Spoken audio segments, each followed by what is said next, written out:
इस कार्यक्रम के पुण्यार्चक हैं वंडर सीमेंट। फर्क नजर आएगा।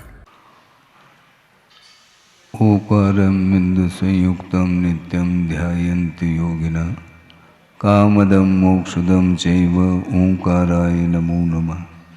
अविरल शब्द गणौग प्रक्षालित सकल भूतल कलंका मुनिविर्पार्षद तीर्था सरस्वतीर्तनो दुरितम् अज्ञानतिमिरान्धानां ज्ञानाञ्जनशलाकया चक्षुरुन्मीलितं येन तस्मै श्रीगुरुवे नमः।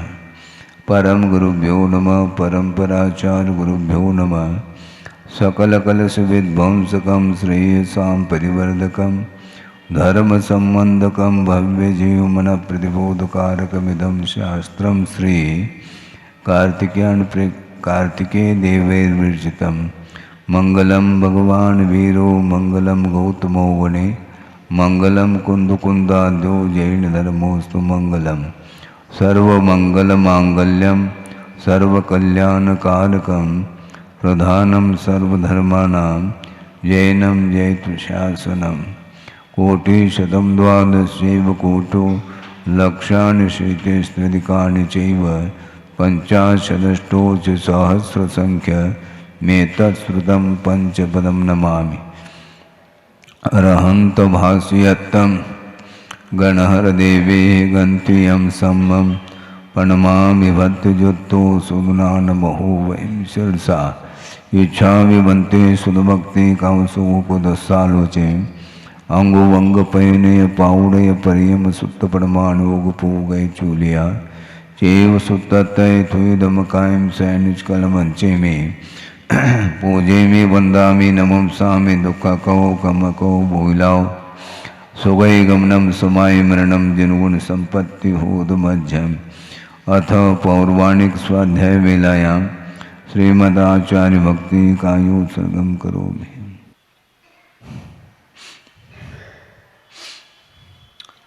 श्रुतजलधिपारगेभ्य स्वपरमत विभावना पटुमतिभ्य सुचरितपूर्णदेभ्यो नमो गुरुभ्यो गुरुगुरुभ्य। 36 गुण समग्रे पंचमे आचार करण संदर से शिष्यानुग्रह कुशले धम्मायिरिये सदा वंदे गुरुवत्य संयमेन तरन्ति संसार सायरं घोरं छिन्नन्ति अट्टकं मम जन्मन मरणं न पावेन्ति ये नित्यं व्रतमन्त्रोहोम निरुता ध्यानाग्निहोत्राकुला षट्कर्मा विरता तपोधनधना साधुक्रिया साधव शील प्रावरणा गुणप्रहरणा चंद्रार्गतेजोदिकाः मोक्षद्वारकपाटपाटनवटाः प्रीणन्तु मां साधव। गुरुव पान्तुनो नित्यं ज्ञानदर्शननायकाः चारित्राणवगम्भीरा मोक्षमार्गोपदेशकाः इच्छामि वन्ते आयुर्वते कामसुकोदस्सालोचे सम्मनान सम्मदंसन संयुक्तानं पंचमे आचाराणाम् आयुर्यानम् आयारादिस्नानोपदेशानं वज्रायानं तिरयनुगुणपालयानं सौसानं सैनिचकलमंचे में पूजे में वंदामि नमो सामि दुख कहो कम कहो भोगिलाओ सुगई गमनम समाय मरणम जिनगुण संपत्ति होद मध्यम। त्योवनतिलयं देवं वंदित्वातिहुवनिंद परिपूज्यं ओछम अनुपेहावो भवी जनानंद जननीयो।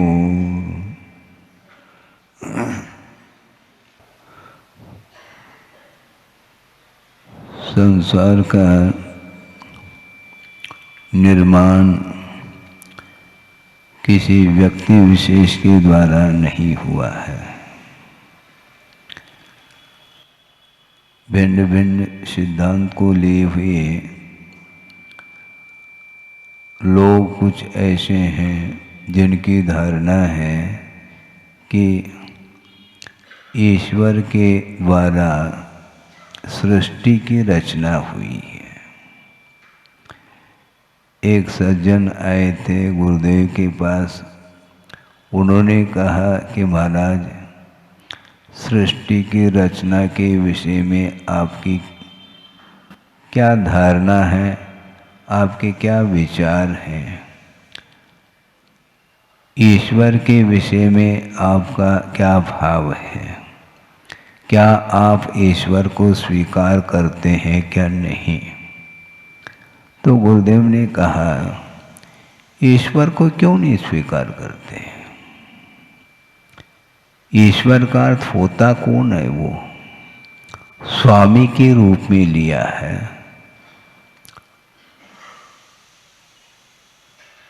जगत के जो स्वामी हैं, तीन लोक के जो नाथ हुआ करते हैं, वे ही ईश्वर माने जाते हैं।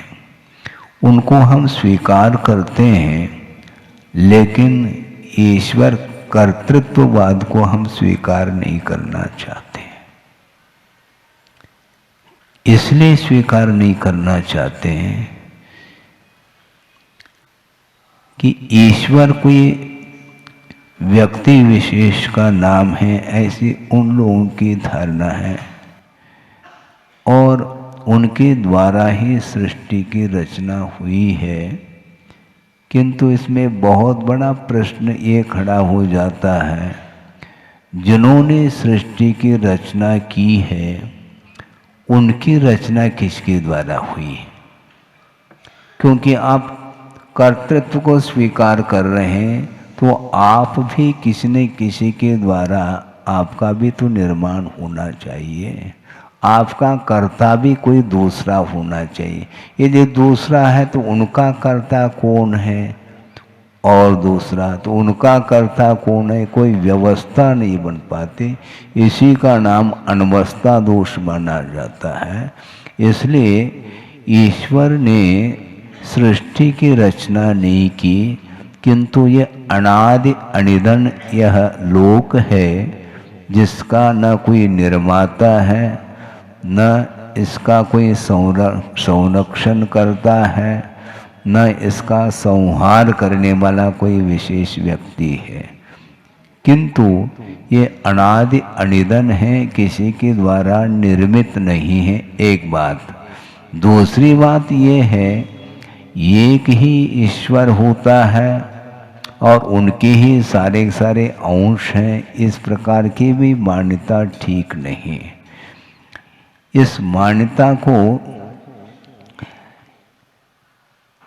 मान्यता के निवारण के लिए ही कुंद स्वामी ने मंगलाचरण के रूप में ही कहा है समय सार ग्रंथ में कि वंदित्व सौव सिद्धे, मैं सिद्ध परमेष्टि की वंदना करता हूँ। वो कितने हैं? सौव सिद्धे। इसका अर्थ सिद्ध परमेष्टि एक नहीं, प्रभु एक नहीं, किंतु अनंत के रूप में है। जितनी संख्या में सिद्ध परमेष्टि हैं, उनकी मैं वंदना करता हूँ। इसी से स्पष्ट हो जाता है कि ईश्वर एक नहीं, भगवान एक नहीं, किंतु अनंत हैं।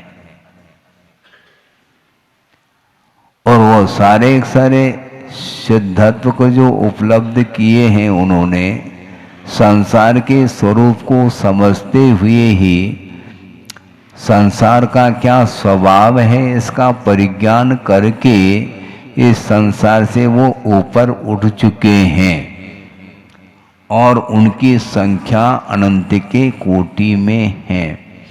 दूसरी बात, कोई भी जिज्ञासा आप लोगों के अंदर उठ सकती है कि महाराज ये बताओ कि सर्वप्रथम कौन सिद्ध हुए हैं?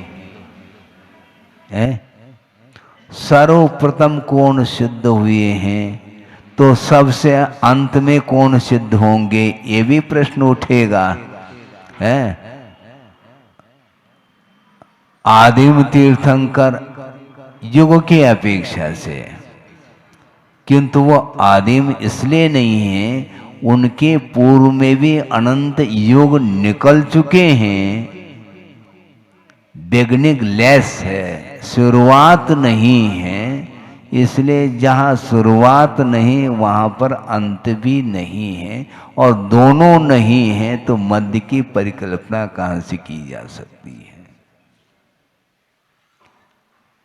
ये स्पष्ट है। ये आदि मध्य और अंत से रहित सर्वज्ञ की परंपरा या सर्वज्ञत्व का जो प्रभाव है, सर्वज्ञ का जो प्रवाह है, वह आदि अंत मध्य से रहित है। इसलिए अतीत में अनंतानंत सिद्ध हुए हैं और भविष्य में भी अनंतानंत सिद्ध होते रहेंगे। इसलिए मोक्ष मार्ग इसका आदि नहीं और इसका अंत नहीं, ये चलेगा।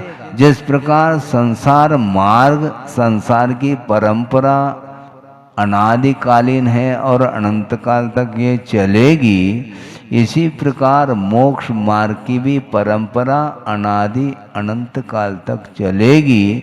इसलिए मार्ग पर चलने वाला जो जीव होता है वह आस्था के साथ चलता है। इसलिए आस्था के बल पर अपने अनंत संसार को उसने विच्छिन्न कर लिया है। अनंत संसार का जो विच्छेद होता है वह श्रद्धान के बल पर होता है, और श्रद्धान जो होता है वह परोक्ष के प्रति हुआ करता है। प्रत्यक्ष वस्तु तत्व का जब परिज्ञान होता है उस समय उसको श्रद्धान की कोई आवश्यकता नहीं पड़ती है। इसलिए श्रद्धान का अर्थ विश्वास होता है, आस्था जिसको बोलते हैं। और भगवान ने जैसा वस्तु के स्वरूप का विश्लेषण किया है, प्ररूपणा उन्होंने की है, उसी के अनुरूप श्रद्धान का विषय बनाना यह सम्यक दर्शन माना जाता है। इसलिए प्रत्येक पदार्थ का जैसा स्वरूप स्वभाव है उसी प्रकार उसको स्वीकार करने का हमें प्रयास करना चाहिए। अपने बुद्धि का प्रयोग कभी भी नहीं करना चाहिए।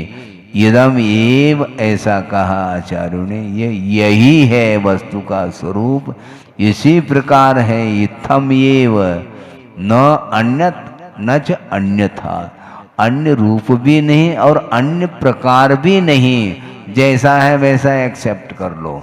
महाराज हम बिना जाने हम कैसे हम स्वीकार करें? तो अनंत को जानने की क्षमता है क्या तुम्हारे पास? है अनंत को जानने की क्षमता है तो तुम ही तो सर्वज्ञ हो गए, और कौन रहा फिर सर्वज्ञ? हमें बताओ। सर्व को जानने वाले आपके अंदर ही वह सर्वज्ञत्व यदि है तो और दूसरे सर्वज्ञत्व के शरण लेने की कोई आवश्यकता थोड़ी पड़ती है। इसलिए सभी पदार्थ का परिज्ञान होने के उपरांत श्रद्धान की आवश्यकता नहीं पड़ती है। इसलिए आप लोगों को दिमाग लगाने की आवश्यकता नहीं। जिनका दिमाग लगा है उनकी बात को स्वीकार करो। और सर्वज्ञ भगवान दिमाग से उन्हें ज्ञान नहीं होता, ये भी ध्यान रखो। महाराज फिर उनके पास दिमाग नहीं है क्या? बिल्कुल ठीक, उनके पास दिमाग नहीं है, ये ध्यान रखो। महाराज आप क्या कह रहे हैं? बिल्कुल ठीक कह रहा हूँ। आप धैर्य के साथ सुनने का प्रयास करें, क्योंकि दिमाग का अर्थ मन होता है, वो मन से ऊपर उठ चुके हैं। क्योंकि छद्मस्त अवस्था में पदार्थ का जो बोध होता है वह इंद्रिय और मन का आलम्बन लेकर के पदार्थ का बोध होता है। इसलिए सीमित पदार्थ का ही बोध अथवा ज्ञान होता है, और सीमातीत जो वस्तु तत्व का ज्ञान उन्हें जो हुआ है वह केवल ज्ञान के माध्यम से हुआ, और वह केवल ज्ञान इंद्रिय आश्रित और मन के आश्रित नहीं है। इसलिए उनके पास दिमाग नहीं। लोग कहे कि महाराज आप क्या कह रहे हैं? बिल्कुल ठीक कह रहा हूँ, आगम से कह रहा हूँ। संगी और असंगी पने से वो ऊपर उठ चुके हैं, और जब तक मन था उस मन के माध्यम से वस्तु तत्व के प्रति श्रद्धान उन्होंने किया। और यहाँ तक कि गणधर परमेष्टि भी श्रद्धान ही करते हैं। उनके लिए भी वस्तु तत्व का ज्ञान प्रत्यक्ष रूप से नहीं होता, आगम के आलम्बन से ही होता है। अमूर्त पदार्थ का ज्ञान गणधर परमेष्टि को भी संभव नहीं है। धर्म द्रव्य, अधर्म द्रव्य, आकाश द्रव्य, काल द्रव्य, ये चारों द्रव्य अरूपी हैं, अमूर्त हैं। तो जब अमूर्त हैं तो वह इंद्रिय का विषय नहीं बन सकता, और जो इंद्रियातीत ज्ञान गणधर परमेष्टि को है नहीं। उनके पास जो ज्ञान है, उनके पास भी मत ज्ञान, श्रुत ज्ञान है, ये बात अलग है। अवधि ज्ञान, मन पर ज्ञान, ये दोनों प्रत्यक्ष ज्ञान हैं, किंतु ये दोनों ज्ञान रूपी पदार्थ को ही पकड़ते हैं और रूपी पदार्थ को नहीं। रूपिना अपने रूपिषु अवधे है, रूपी पदार्थ में ही अवधि ज्ञान का वह विषय बनता है। तद अनंत भागे मन पर्यय से, उसका जो अनंतवा भाग, जो सूक्ष्म विषय है, उसको ग्रहण करने की क्षमता मन पर ज्ञान के पास है। किंतु चाहे वो अवधि ज्ञान हो, चाहे मन पर ज्ञान हो, वह अमूर्त पदार्थ को जानने की क्षमता उन दोनों ज्ञानों में नहीं है। इसलिए गणधर परमेष्टि भी अमूर्त पदार्थ का उन्हें भी बोध नहीं होता। महाराज, आत्मा अमूर्त है, कैसी होती होगी आप बताओ? गणधर परमेष्टि भी नहीं बता पाएंगे। और दूसरी बात, केवली भगवान भी नहीं बता पाएंगे, ये ध्यान रखो। क्योंकि बताने के लिए चले जाएंगे तो शब्द का आलम्बन लेना पड़ेगा, और शब्दातीत ज्ञान है उनका। तो ऐसी स्थिति में केवली भगवान केवल ज्ञान के माध्यम से चेतना, चेतनात्मक, मूर्ता, मूर्तात्मक, सूक्ष्म आदि पदार्थों को जान लेते हैं, किंतु प्ररूपणा जो होगी वह शब्द के आश्रित होगी। और दिव्य ध्वनि क्या है? वह शब्दात्मक है। इसलिए केवली भगवान ने अनंत को जाना है। कहा कितना? दिव्य ध्वनि के माध्यम से उसका अनंतवा भाग ही दिव्य ध्वनि में विषय आया है, और उसका अनंतवा भाग ही द्वादशांग में वह निबद्ध हो सकता है, होता है। इसलिए गणधर परमेष्टि भी अमूर्त पदार्थ को नहीं जान सकते। तो ऐसे स्थिति में शुद्ध परमेष्टि को भी नहीं जान सकते। कौन? गणधर परमेष्टि। आराधना तो हम जो कर रहे हैं आस्था के बल पर कर रहे हैं। सिद्ध परमेष्टि को आपने देखा है क्या? सुबह सुबह उठ करके कभी भी उठो तुम, वो देखने में नहीं आएंगे। अरहंत परमेष्टि फिर भी नेत्रेंद्रिय के द्वारा, इन्हें आंखों के माध्यम से उनका दर्शन हो सकता है, किंतु दर्शन करने में जो आ रहा है वह पौद्गलिक पर्याय ही आ रही है। वैभाविक पर्याय का तो दर्शन हो सकता है, स्वाभाविक पर्याय का दर्शन कितने भी कोशिश करो संभव नहीं है। तो ऐसी स्थिति में ये जो संसार है अनंत काल से चला आ रहा है, ये कब तक चलेगा? तो आचार्य कहते हैं अनंतानंत जीव हैं, और वो कभी भी उनका अंत नहीं होगा।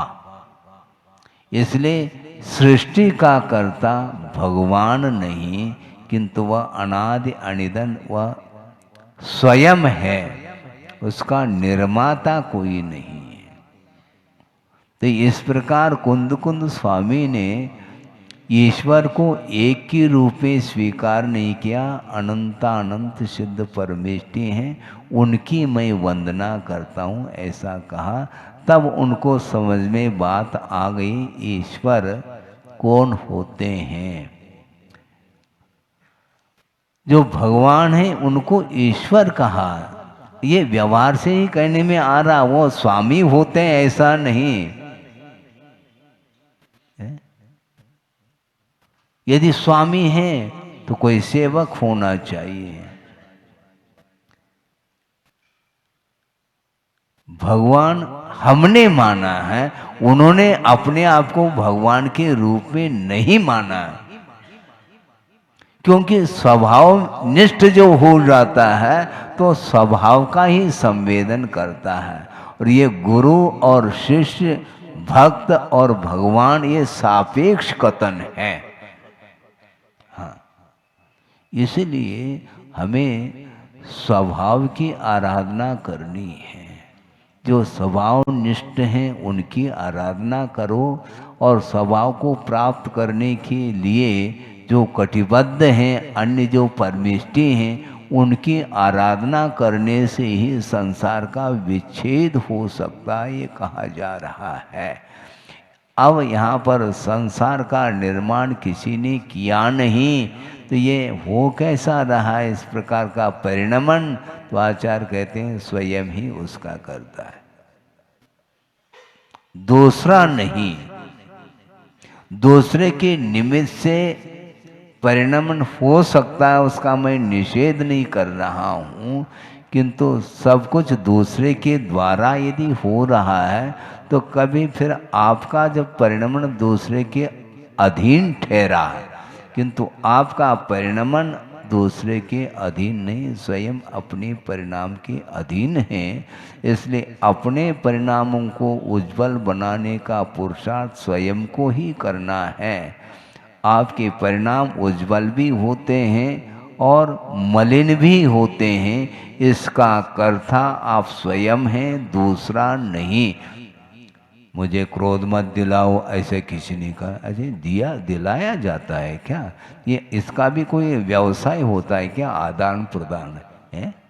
मुझे क्रोध मत दिलाओ। अरे यदि दूसरे के द्वारा ही वह क्रोध आदि भाव उत्पन्न हो रहे हैं, तो फिर आपके द्वारा क्रोध दिलाया जा रहा है, तो आप दिलाओ भगवान को।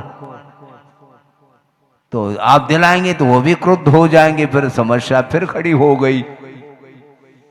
ऐसा नहीं, क्रोधादिक जितने भी कषाय होती हैं उसके लिए भिन्न निमित्त हो सकते हैं, किंतु वो सारे सारे निमित्त आपके लिए उदासीन है, ये ध्यान रखो। हाँ, दूसरे के निमित्त से होना अलग है, किंतु आपको वो क्रोध करने के लिए प्रेरित नहीं कर रहे हैं, आप स्वयं प्रेरित हो रहे हैं। अपने क्षमा भाव को आपने छोड़ा क्यों?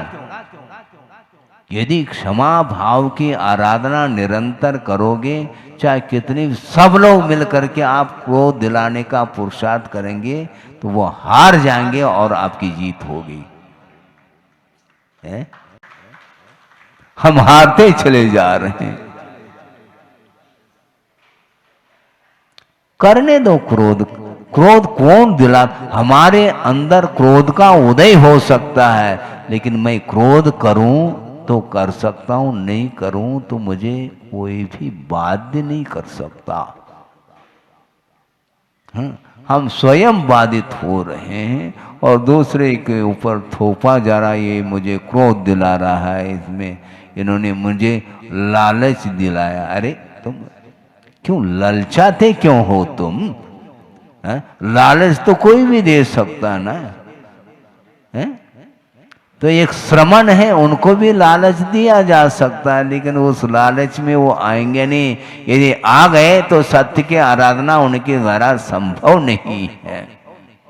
सत्य की आराधना करने वाला व्यक्ति कभी भी लोभी नहीं हो सकता, कभी क्रोधी नहीं हो सकता, कभी वह भयभीत नहीं हो सकता, किसी के कहने में वो नहीं आ सकता।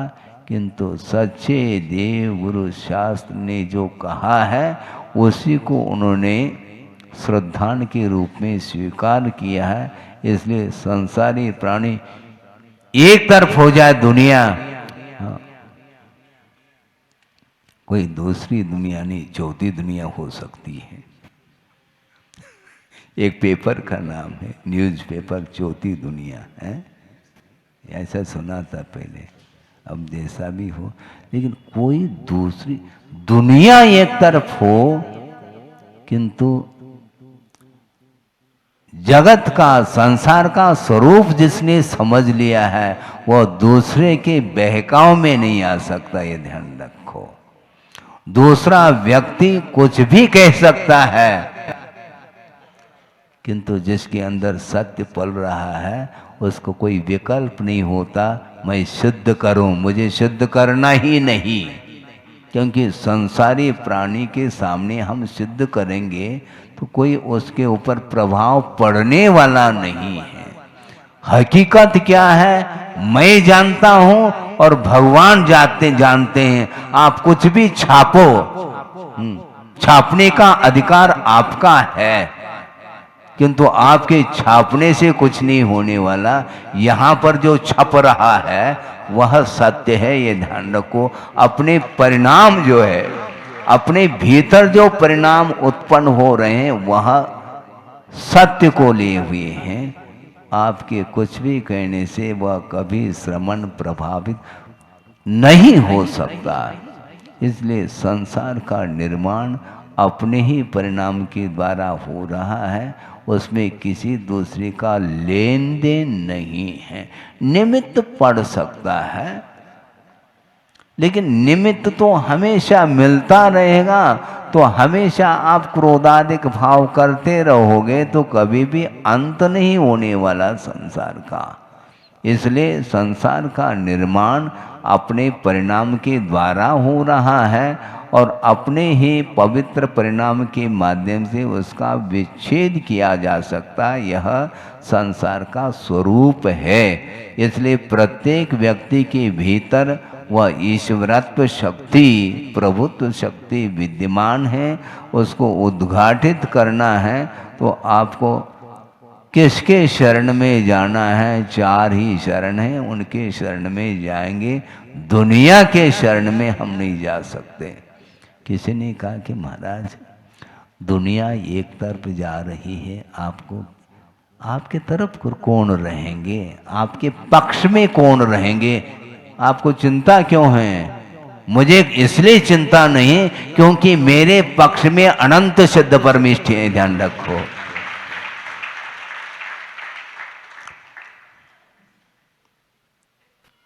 मैं अपने आप में अकेलापने का अनुभव नहीं करता है।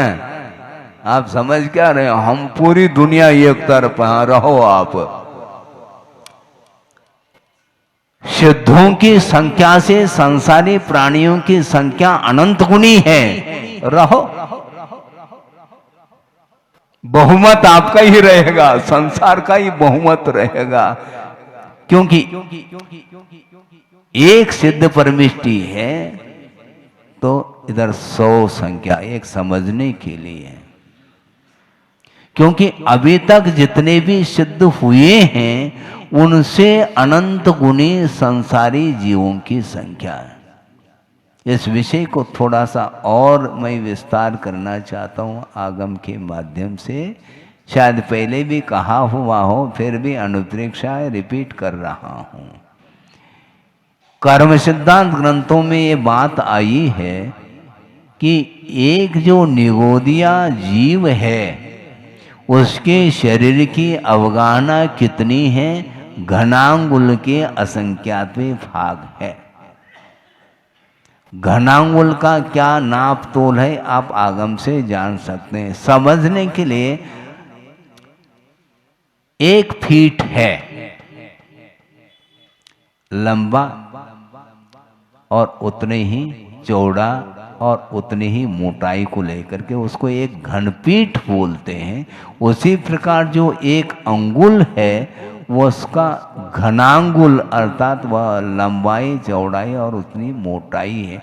उसके असंख्यात भाग करने पर जो 1 भाग है उतने प्रमाण में निगोदिया जीव की शरीर की अवगाहना है। और उसके शरीर में कितने जीव विद्यमान है तो आचार्य कहते हैं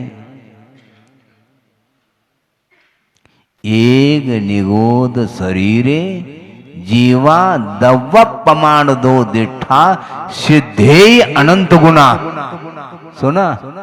शुद्ध अभी तक जो हुए हैं उससे अनंत गुणी जीव एक निगोदिया जीव के शरीर में है। और ऐसे कितने निगोदिया शरीर हैं? असंख्यात है। अनंत नहीं, जीवों की संख्या अनंत है, शरीर की संख्या असंख्यात है। तो ऐसे स्थिति में एक निगोदिया जीव के शरीर के भीतर सिद्धों से अनंत गुणे जीव हैं और ऐसे असंख्यात निगोदिया जीव के शरीर हैं। तो ऐसे स्थिति में संसार का अंत हो तो कैसा हो, मुझे बताओ आप। और दूसरी बात, यह जो व्याख्यान है ये सार्वकालिक व्याख्यान है, ये ध्यान रखें। और आज के डेट से अनंत काल व्यतीत होने के बाद सिद्धों की संख्या तो बढ़ जाएगी, किंतु उस समय भी यही व्याख्यान होगा, शुद्धों से अनंत गुणे एक निगोदिया शरीर के भीतर जीव रहेंगे। इससे स्पष्ट है वह संसार अनादि अनंत रहेगा। इसलिए हमेशा संसारी जीवों की संख्या अनंत के कोटि में है। इसलिए हमारा समर्थन हो कैसा सकता है? मेरा समर्थन कौन करेंगे? हमारे साथ कौन है?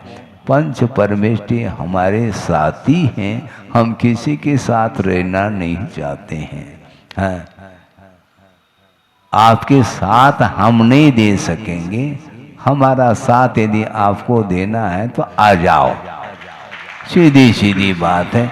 क्योंकि हमने सबको छोड़ दिया है। संसार के स्वरूप को समझ करके उसका विच्छेद करने के लिए हम पुरुषार्थ कर रहे हैं, मोक्ष पुरुषार्थ। और आपको अर्थ पुरुषार्थ करना है तो अब करत रहो, आप करते रहो। इसलिए आपके साथ हम कहाँ रह पाएंगे? और अर्थ पुरुषार्थ करते करते धीरे धीरे यदि मोक्ष पुरुषार्थ करना चाहो तो आपके लिए स्थान खाली है, रिक्त है, हम बिठा सकते हैं। तो इसीलिए ये संसार का निर्माण किसी व्यक्ति विशेष के द्वारा नहीं हुआ, अपने ही परिणाम के द्वारा हुआ, ऐसा आगम का उल्लेख है। इसलिए संसार का जो स्वरूप है, स्वभाव है, उसका विस्तार के बारे में आपने सुना। अभी प्रसंग चल रहा है, तिर्यंच गति का वर्णन किया जा रहा है। अगली कारिका के माध्यम से कुछ विषय और आपके सामने रखा जाएगा। तिर्ये ही खज्जमानो दुष्ट मनुष्य हम मानो भी सवत्थ विसंतठो भय दुखम विसहदे भीमम। सोचो क्या है, नरक गति का वर्णन तो आपने सुन लिया कुछ गाथाओं के माध्यम से। अब ये इस गाथा में तिर्यंच गति का वर्णन और कर रहे हैं। तिर्यंचों के माध्यम से खाया जा रहा है। किसको? दूसरे तिर्यंचों को। खज्जमानो, एक सिंह है, व्याघ्र है, भालू है, मार्जान अर्थात बिल्ली है, श्वान अर्थात कुत्ता है, और मगरमच्छ इत्यादि के सारे ये बलिष्ठ तिर्यंच माने जाते हैं, बलवान हैं। और निर्बल पशु को वह कवल बनाते हैं। इसलिए तिर्ये खज्ज मानो ऐसा कहा। कैसा है संसार है? कभी आप भयो बलहीन सबलन कर खायो अति दीन। जो सबल पशु है उसके द्वारा खाया जा रहा है, निर्बल पशु खाने में आ रहा है, भक्षण किया जा रहा है। एक जीव दूसरे का भक्षण कर रहा है, उस समय कितना तीव्र दुख का अनुभव करता होगा वह तिर्यंच जो मरण को प्राप्त हो रहा है दूसरे पशु के द्वारा।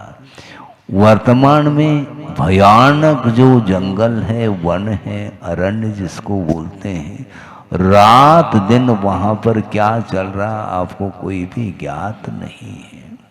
और इसी को बोलते हैं संयोग है। जो निर्बल पशु हैं वहीं पर पैदा होते हैं जहाँ पर हिंस्र पशु होते हैं, और उनके द्वारा उनका विनाश देखा जाता है। आप निश्चिंत होकर के शयन कर रहे हैं, किंतु रात दिन उनके सामने मृत्यु खड़ी है, दहाड़ रहा है। एक दहाड़ के माध्यम से ही उसके प्राण समाप्त हो जाते हैं।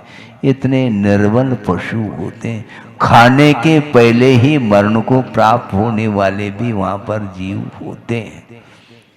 छलांग लगाता है वह हिरण, किंतु अंत तो गत्वा उसके पकड़ में आ जाता है और वह वार कर लेता है, अंत हो जाता है। ये किसके द्वारा ऐसा परिणाम हो रहा है?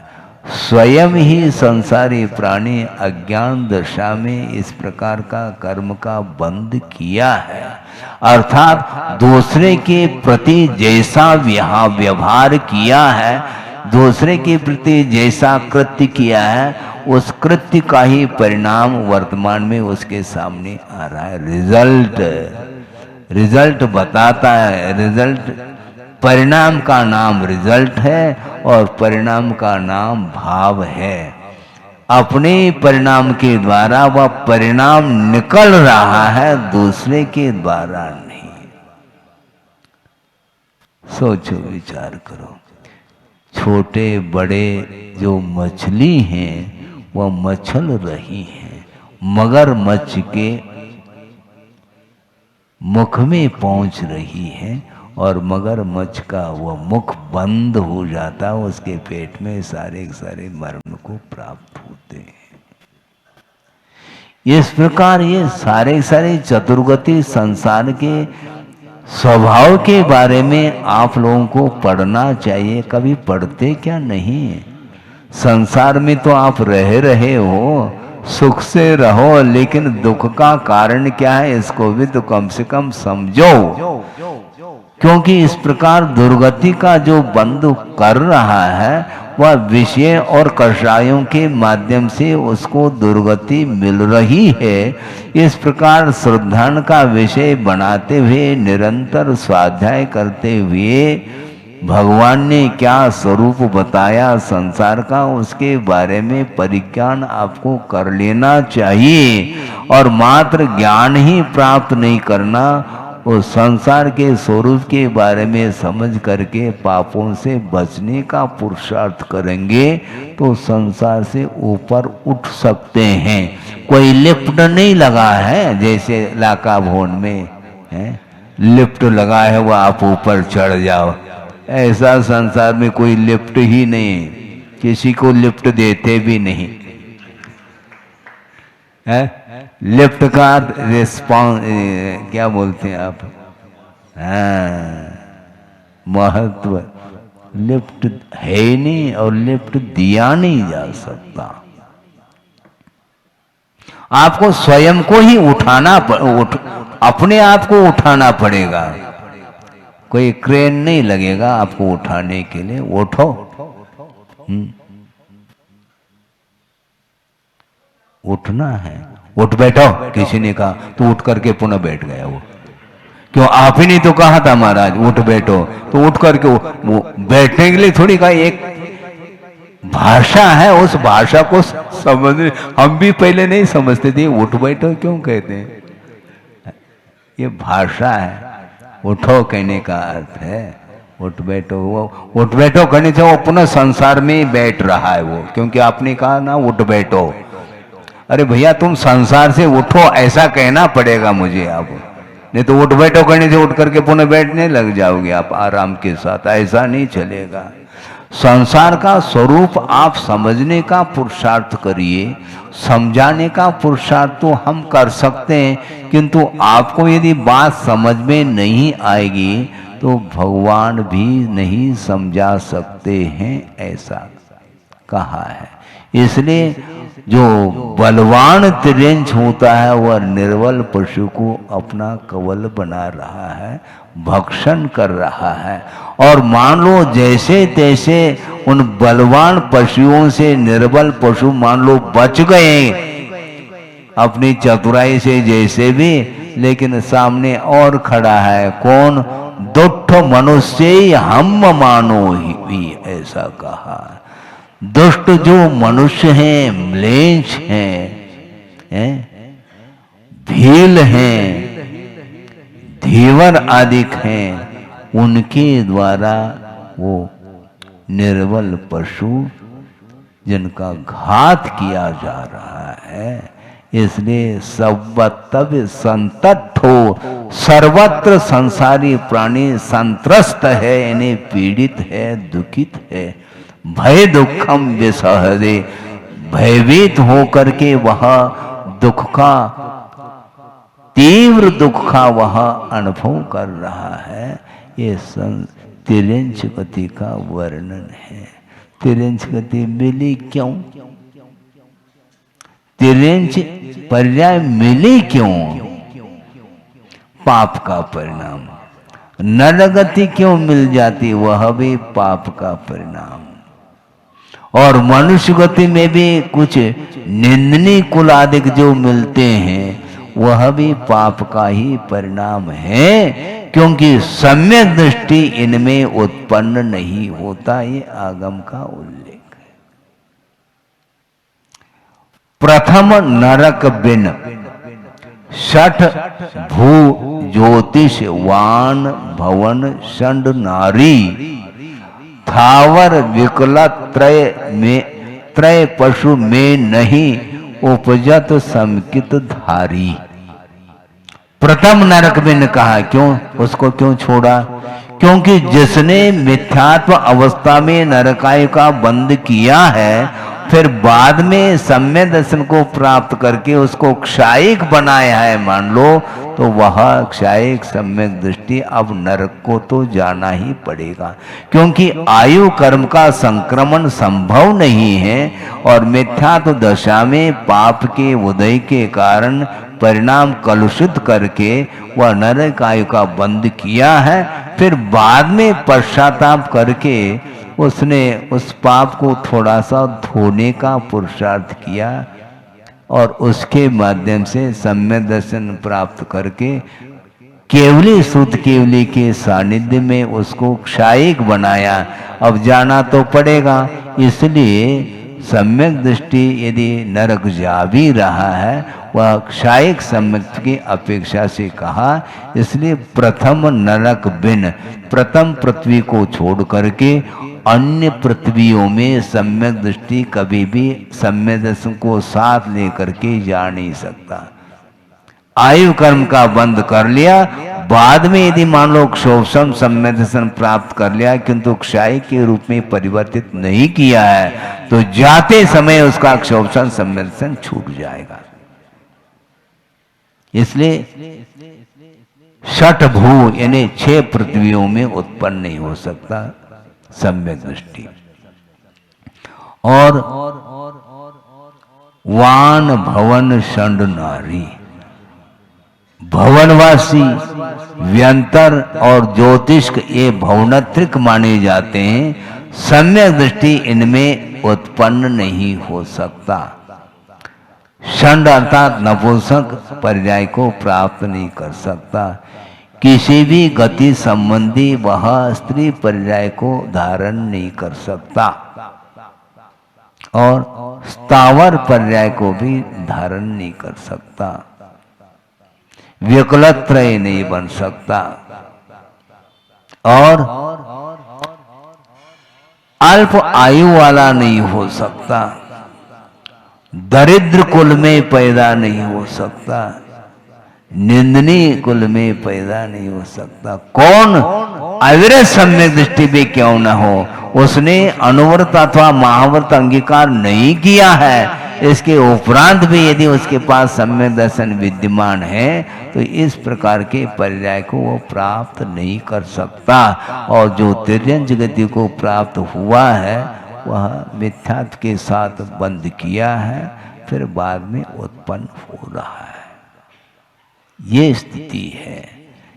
कर्म भूमि का जो तिर्यंच है वह मिथ्यात्व के साथ ही पैदा होता है। और मिथ्यात्व के साथ यदि मान लो किसी ने तिर्यंच आयु का बंद कर लिया, फिर बाद में यदि मानव क्षायिक सम्यक को प्राप्त करता है तो वह भोग भूमि का तिर्यंच होता है। इसी प्रकार जो मनुष्य है मिथ्या दृष्टि है और वह मनुष्य आयु का बंद कर लिया मान लो, और फिर बाद में सम्यक दर्शन क्षायिक बना लेता है तो भोग भूमि का मनुष्य बनता है। इसीलिए अन्य के लिए कोई भी रास्ता नहीं। सम्यक दर्शन की महिमा है इसलिए वह दुर्गति से बच रहा है, किंतु नरक तिर्यंच आदि गतियों को प्राप्त करने वाला जो मिथ्या दृष्टि है वही इस प्रकार के क्रूर तिर्यंच आदिक में पैदा होता है और एक दूसरे के साथ वह इस प्रकार व्यवहार करता है और पुनः तिर्यंच गति में क्रूर परिणाम होने के कारण पुनः नरक आयु आदि का बंद कर लेता है। इस प्रकार ये अनेक प्रकार की अपेक्षा को लेकर के संसारी प्राणी चलता रहता है, किंतु उसके जाल में न आकर के उसके स्वभाव को जान करके उससे दूर रहना चाहिए, ऐसा कहा जा रहा है। हाँ, फिर महाराज उसका कल्याण आप नहीं कर पाओगे क्या है?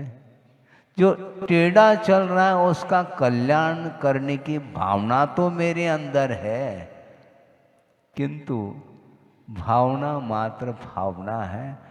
मेरी भावना से कुछ नहीं होगा, तेरी भावना से होगा। तेरे अंदर बिल्कुल जो है ना वह भाव ही नहीं है। आत्म कल्याण करने की भावना तुम्हारे अंदर यदि नहीं है तो मेरी भावना से क्या होगा।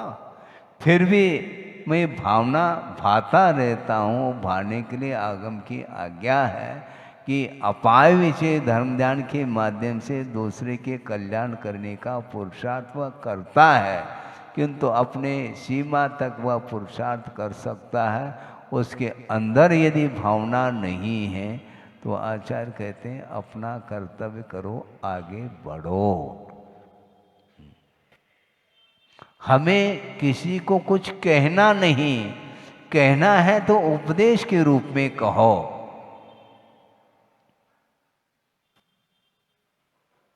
छड़ाला की पंक्ति आपको आती है? छड़ाला तो पूरा कंठस्थ है महाराज। आज इस प्रसंग के अनुरूप बोलो ना, फिर क्या बोलते हैं आप? अरे वो तो सब ठीक है, हम किसी को कुछ कहना नहीं चाहेंगे। सुनो, वो है ही नहीं, वो आएगा भी नहीं है। हमें याद आ जाए तो बड़ी बात है। हाँ, अभी तो नहीं आ रहा, तो वो आएगा धीरे धीरे। बिजली गोल हो रहे, फिर वो करंट आएगा। हाँ, आ गया करंट।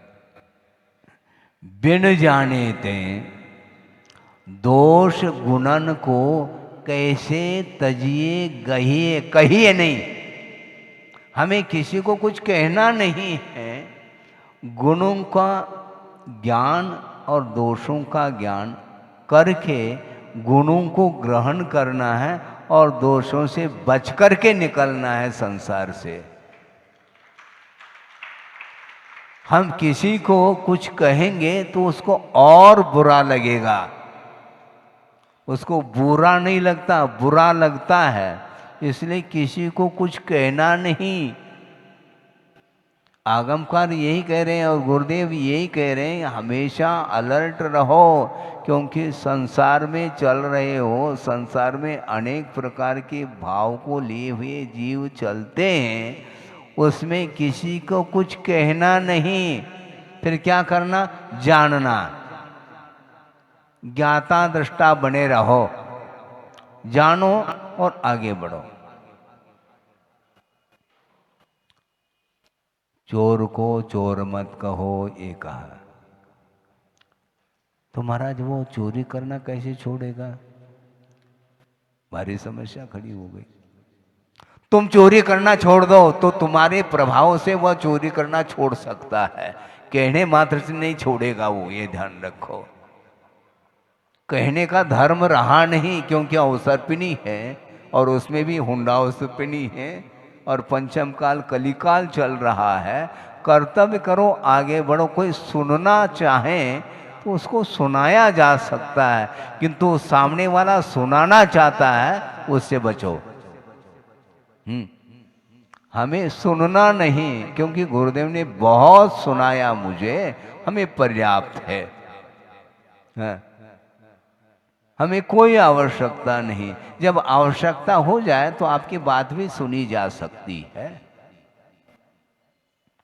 बहुत कठिन है ये, इसलिए दोष और गुण का परिज्ञान करके किसी को कुछ कहे बिना आगे बढ़ना। गुण है तो गुण शुभ प्रमोदम, गुण नहीं दोष है तो रास्ता अपना लो। दूरतः, पास में नहीं जाना, क्योंकि वह करंट है, उससे बचना है। पास चले जाएंगे वह करंट पकड़ लेगी। दूर से, हाँ, उसको कुछ कहना नहीं। इसलिए कैसे तजिए गहिए कहिए नहीं, हमें कहना नहीं है। गुण की जानकारी रखो, दोषों की जानकारी रखो। दूसरे के दोषों की जानकारी नहीं रखना, हमें अपने दोषों को छानना है। दूसरे के दोष, जब हमारे अंदर ही दोष है तो दूसरे के अंदर दोष हो तो क्या दिक्कत क्या हो रही तुम्हें? है? नहीं, मैं दूसरे के दोष को मैं धोना चाहता हूँ, अपने लोटा तो छानो पहले। दूसरे के है? अपना लोटा छानो और पानी पियो, सीधी सीधी बात है। वो छान नहीं रहा, तुम तो छानो पहले। वो छानना चाहे तो उसके सामने तुम छान करके पी लो, प्रभाव पड़ जाए तो अच्छी बात है। इसके बाद में यदि मान लो प्रभाव नहीं पड़ता तो वो ओम शांति, हम कहाँ तक छानते रहेंगे? पूरे जगत को छानते रहेंगे क्या? नहीं, ऐसा हो नहीं सकता। जिसके अंदर यदि उपादान है, योग्यता है, रुचि है, तो उसके लिए कुछ दिया जा सकता है, उसके अलावा कुछ नहीं किया जा सकता। इसीलिए वक्रता से बचना चाहिए। क्रोध को हम कषाय मानते हैं, मान माया लोभ को हम कषाय के रूप में देख ही नहीं पा रहे। मान की पुष्टि क्यों करते हो? उससे क्या मिल रहा है? पेट भर रहा है क्या? भूख लगी है तो ठीक है, थाली मत परसो भैया, उसकी प्रशंसा करते रहो दिन रात, पेट भर जाएगा उसका। वो परेशान हो जाएगा, ये क्या हो गया, हमारी प्रशंसा तो की जा रही है किंतु भूख मिट नहीं रहा है। तो तुमने तो कहा था प्रशंसा करो, हम कर रहे हैं। तब समझ में आएगा उसको। ठीक नहीं, वस्तुतः ये दुर्गति का जो बंध होता है वह सम्यक दृष्टि नहीं कर सकता, ये ध्यान रखो। जिस प्रकार नरकायु का बंध मात्र प्रथम गुणस्थान में ही होगा, यदि होगा तो उसी प्रकार तिर्यंचायु का जो बंध होता है, तिर्यंच गति का जो बंध होता है, उसके लिए मात्र दो ही गुणस्थान हैं, एक प्रथम गुणस्थान और द्वितीय गुणस्थान। सम्यक दृष्टि कभी भी तिर्यंच आयु का, तिर्यंच गति का बंद कर नहीं सकता, ये सिद्धांत है। और तिर्यंच आयु या तिर्यंच गति का बंद करता है तो वह मायाचारी के कारण करता है, और जो मायाचारी कर रहा है उसके लिए हमें कुछ नहीं कहना, क्योंकि आगम तो कह रहा है। आगम के माध्यम से हमें ज्ञात करना, हमें किसी को कुछ कहना नहीं। महाराज हमारा क्या होगा? तो आगम के अनुरूप होगा। हाँ, हम तो इस ढंग से कहना चाहते हैं आप आगम के अनुरूप चल रहे हो। कैसे महाराज? क्योंकि आगम में सभी बातें लिखी है ना, उसी के अनुरूप तो आप कर रहे हो। मायाचार्य के कारण तिरंज आयु का बंद करता, ये आगम कह रहा, तो आगम के अनुरूप ही आप कर रहे हैं। हाँ, बिल्कुल आगम से बाहर कहाँ हैं आप? क्योंकि आगम में जो लिखा है वही आप करते चले जा रहे हैं। सुनो, आगम में पाप का भी वर्णन है और पुण्य का भी वर्णन है, किंतु पुण्यार्जन नहीं करना चाहता, पापार्जन करना चाहता हूं, यह आगम ने बताया है। तो मैं आगे क्या बढ़ करके आपको बताऊं? इतना ज्ञान हो जाना चाहिए। आप शिविर लगाते हो, इतना ज्ञान तो रखो। छड़ाना भी यदि मान लो आपको पढ़ना न पड़े तो फिर समय सार और ये सब संभव ही नहीं है। इसलिए कदम कदम पर वह वक्रता का आलम्बन लेता है। तिरंच आयु तिरंच गति का बंद अनंतान मुंदी कषाय के निमित्त से ही संभव है कहा है। ये नहीं कहना चाह रहे हम परंपरा समाप्त नहीं हो रही। आप बहुत शांति के साथ सुन रहे हैं, इसलिए पंखे की आवश्यकता नहीं, क्योंकि धीरे धीरे ठंड बढ़ रही है, पंखे बंद हो गए हैं। तो ऐसा ही होता, थोड़ी सी प्रतिकूलता हो गई तो बस। लेकिन वहां पर प्रतिकूलता ही प्रतिकूलता है, वहां पर कोई अनुकूलता नहीं। क्यों? अनुकूलता के कारण ही वहां इस प्रकार पाप करता है। ऐश करते रहो, आराम करो, फिर आराम करो हमेशा के लिए। कहां और कहां जाना है? तो इसलिए इस प्रकार सर्वत्र जो है वह संत्रस्त है, वह तिर्यंच और भयभीत हो करके दुख का अनुभव कर रहा है। भयानक दुख का अनुभव होता है। अब सुख की नींद ले रहे हैं और उनको एक क्षण के लिए भी नींद नहीं आएगी। हिरण आदि पशु गाय इत्यादि चर रहे हैं, हाँ, लेकिन पीछे से वार हो जाता है, तत्काल प्राण चले जाते हैं। ये रात दिन यह क्रम चल रहा है। इसके उपरांत भी संसारी प्राणी को यदि ज्ञान नहीं होता, वैराग्य नहीं होता, वैराग्य के लिए और कौन सा हम प्रसंग सुनाएं। इसलिए गुरुदेव ने कहा था, आपका समय हो रहा है कि वस्तुतः ग्रंथ खोलने का नाम स्वाध्याय नहीं, करो, निषेध नहीं, किंतु वस्तुतः ये जो जगत है ये जागृत होकर के इसका चिंतन करो। चार गति समय खुली किताब है। अपने अपने किए हुए कर्म का फल भोग रहा है। कोई सुख का अनुभव कर रहा है, कोई दुख का अनुभव कर रहा है। इसमें कोई दूसरे का हाथ नहीं, स्वयं का ही हाथ है। अपने परिणाम के द्वारा ये संसार निर्मित है, इसलिए इसका सृष्टि का कर्ता कोई दूसरा नहीं, ऐसा गुरुदेव का कहना था। इस प्रकार ये तिर्यंच गति का वर्णन और दो चार गाथाओं के माध्यम से करेंगे। इसके बाद मनुष्य गति का वर्णन आने वाला है। इतना ही पर्याप्त है। बोधि समाधि परिणाम शुद्धि स्वात्मोपलब्धि शिव शोक सिद्धि चिंतामणिम चिंतित वस्तुदाने त्वां वंद मानस्य ममास्तु देवी। परम पूजाचार्य गुरुवर श्री विद्यासागर जी महाराज की। इस कार्यक्रम के पुण्यार्चक थे वंडर सीमेंट। फर्क नजर आएगा।